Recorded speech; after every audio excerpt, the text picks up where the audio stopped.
Hello there. Madagascar is a beautiful large island located in the southwestern Indian Ocean and famous for its lemurs and jungles and other beautiful wildlife and landscape, and also has a rich, though somewhat still heavily debated, history of human habitation. People have argued of people being here in Madagascar as early as around 10,000 years ago, but that date has been contested. And in general, the point at which in our timeline when human beings first got to Madagascar is still a really heated topic. But what we do know for sure is that the earliest cultures and actual societies on Madagascar that we know of emerged there around 1000 AD, which still means that we've been in Madagascar for quite some time. Modern genetic analysis of the indigenous population of Madagascar today shows strong indicators from both African and Asian DNA groups, showing most likely that several different cultures came through and made their home here. And it's easy to see why. The earliest areas of human habitation on this island are understandably all near the coast and rivers, near some of that beautiful wildlife and geography that Madagascar is so famous for. But if you start to leave the coast and move inwards from basically any point along the edge of the island, then you'll quickly realize that Madagascar has a lot more of a varied terrain than a lot of people think that it does. And as you can see from this map here, the elevation of Madagascar does rise steeply in places and can be quite mountainous in the center of the island. And if we go down to around the south central part of Madagascar, you can find some desert plains and eroded landscapes that look like something out of the American Southwest. And it's in one of these, in what's known as a fluvial cirque, literally a circular crest of eroded tall cliffs. There's a place known as Teniky, or sometimes Teniky. Now this cirque or basin that we're in here, it's 200 kilometers from the ocean on the west and over 250 from the ocean on the east. It's an over 8-hour hike on foot to the nearest village from here. This is an extremely remote and isolated place in Madagascar. The landscape in general is characterized by steep gorges and canyons and wind and heat.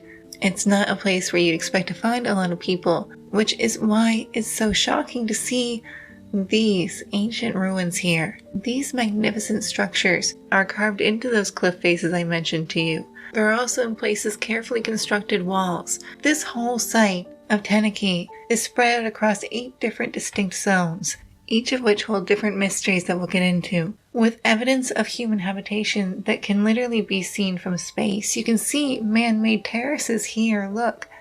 But what was going on? Who could have been building out here? Who was building all of this? Who was living in these caves? Was anyone actually living in these caves? Now, I have to be honest with you, it's only in the last few years, literally, that a lot of the archaeological evidence that we are talking about today, right now in this video, has come to light. Well, archaeologists have known for about a century that there were mysterious ruins in the center of Madagascar. Like so many other ruins and mysterious ancient cultures that we cover on this channel, it unfortunately didn't get the study that it deserved until recently. But in 2024, a really groundbreaking study was published after a tremendous amount of work was put in by a team that both did on-the-ground work and again using technology from a distance to be able to look at all the zones together as a bigger picture. And they put forth a theory that at first seems completely outlandish and crazy, but actually when you break it down makes a tremendous amount of sense. And we will get into all that. We will cover everything we know about this place. We will cover that new groundbreaking study. We will cover in detail what's in all these different mysterious zones in the center of Madagascar. But first, may I say, whew, I got carried away. I'm sorry. Hello. Welcome. Welcome. Thank you so much for being here. Welcome to Lost Bits. I am your host. I'm Marie. Welcome to the place where we look at unusual and mysterious parts from our past together. And I'm so excited to share a little bit of the story with you of the ancient ruins of Madagascar. And I think you guys are going to love this. I don't know why more people aren't talking about this site, actually. It's incredibly mysterious. It has an incredible amount of history. A quick search up of the site on Google brings up a tremendous amount of tabs, all using the word enigmatic, which I completely understand. Okay, let's do it. We're going to Madagascar. We've never done that before. Oh my goodness. It's not even for something lemur related. Are you ready? I'm so ready. We're ready for some Malagasy cliff carved ancient mysterious ruined bits. Oh, wow. We are getting cultured and sophisticated, and that is good.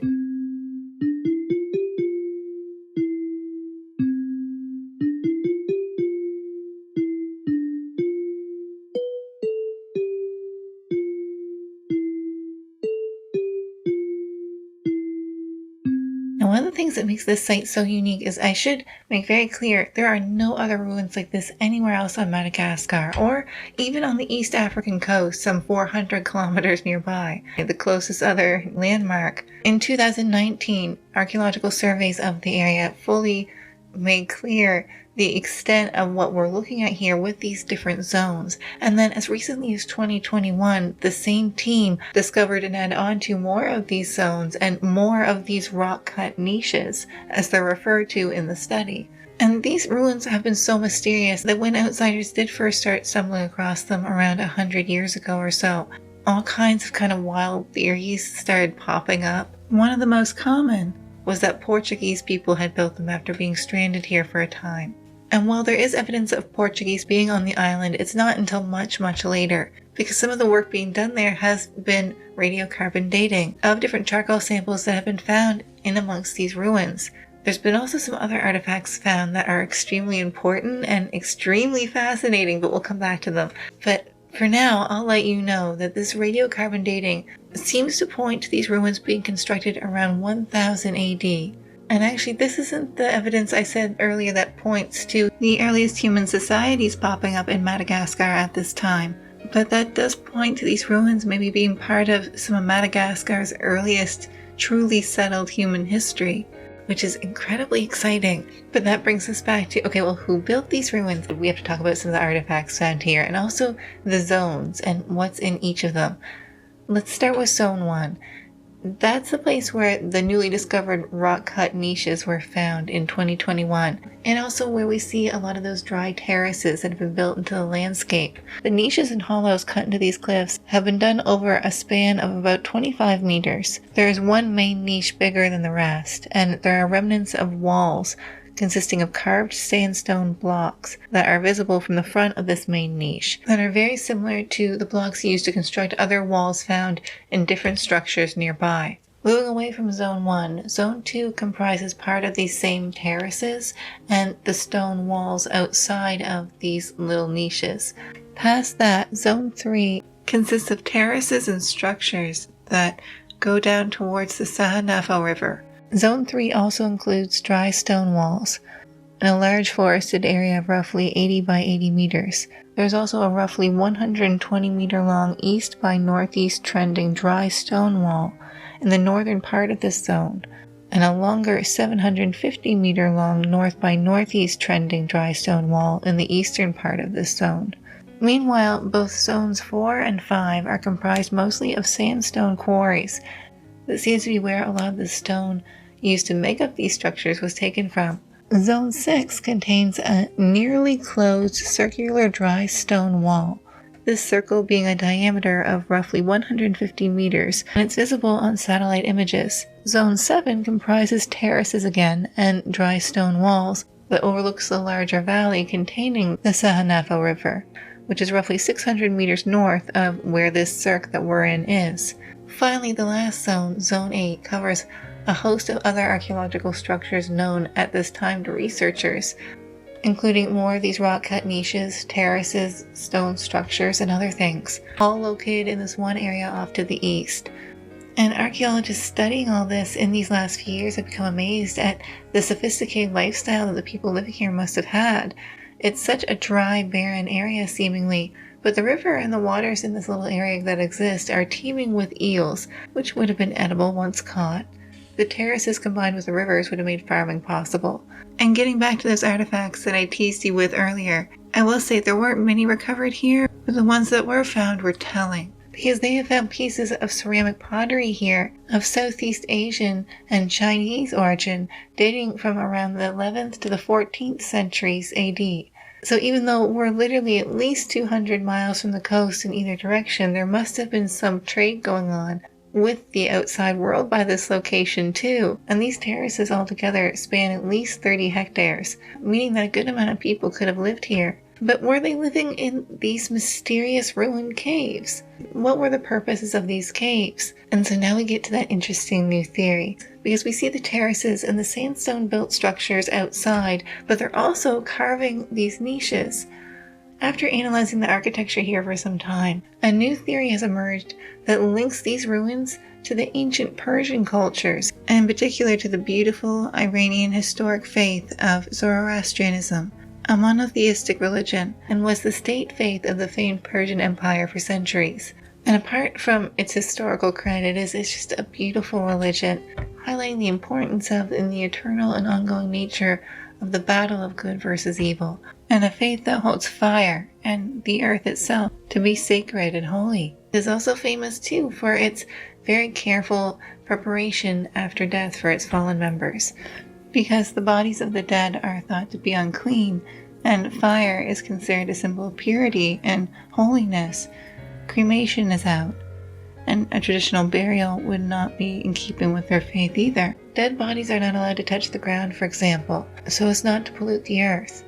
They've become well known for their sky burials, where bodies are deliberately left in a high place out for scavenging animals to come and eat them, most famously vultures. Researchers working in central Madagascar here at our ruins have noted that there are usually stone basins nearby these rock-cut niches in these sandstone cliffs, noting the layout and consistency and styles between this and other similar religious spots located in Iran. Basins like this containing fire are so common in most different Zoroastrian temples today. These basins in Madagascar may have been used to hold either fire or water for ritual purity. And in fact, there are a few accounts of Madagascar written around the turn of the first millennium by Persian writers. Buzurg ibn Shahriyar, a Persian sailor and writer, collected stories from sailors in port towns all along the Persian Gulf, and many Persian accounts suggest that they had been in contact with or at least seen Madagascar. And there are different historical documents and genetic studies done in recent years that show that ancient Iranian people were on the move, and specifically followers of Zoroastrianism, around the late 8th century AD, very much in keeping with our timeline. The relatively new faith of Islam had begun to spread into previously held Zoroastrian territories. This had left those unwilling to convert scattered and looking for a new place to call home. Now, as of yet, nothing conclusive has been found, and no human remains, I should make clear, have been found in our rock-cut niches. But if this theory is true, then certainly there were people living here at Teniky at this site, and making their livelihood and farming in the terraces that you've seen here. But these caves, these man-made little artificial caves and grottos that they were building, these were never meant to be living spaces of any kind.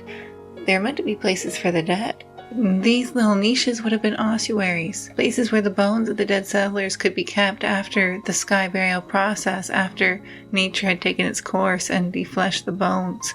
But as of yet, because no human remains have been found in these caves, and no for sure identifying factors, this is still all just a theory, but it is a compelling one. And there are in fact literally rock-cut style niches that we know are made by followers of Zoroastrianism in the Fars region of Iran.